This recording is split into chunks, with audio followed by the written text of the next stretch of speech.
Illinois is a deregulated or restructured state. You'll hear both those terms used as opposed to a vertically integrated state like a lot of our neighbors are. And the difference is that we don't regulate generation in the state and haven't for 30 years. We went to be a deregulated state back in the 90s. And that means that, unlike say Wisconsin to our north or Minnesota, where the commission is making rulings on what types of power generation sources are going to be approved, we don't do that here. That we rely on independent power producers.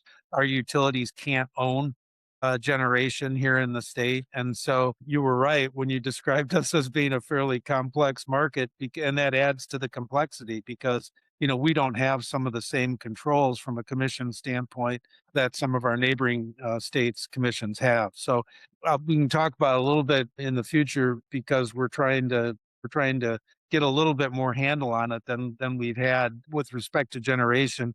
What Illinois has done instead has been to incentivize the kinds of generation that we want in the state. So we've spent a tremendous amount of money on distributed generation, wind and solar, both rooftop, community solar, utility scale, on wind resources. We spent a lot of money to keep our nuclear plants open in the past because that's a source of a tremendous amount of carbon free baseline kind of generation.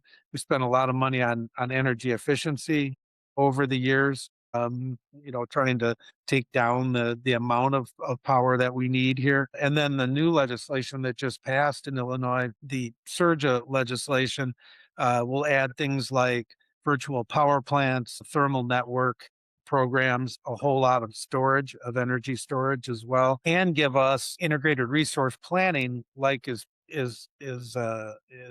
present in a lot of the vertically integrated states, with the idea that we can try to figure out, and gives the ICC a lot more authority so that we can try to plug some gaps if we see some resource adequacy problems brewing in our state.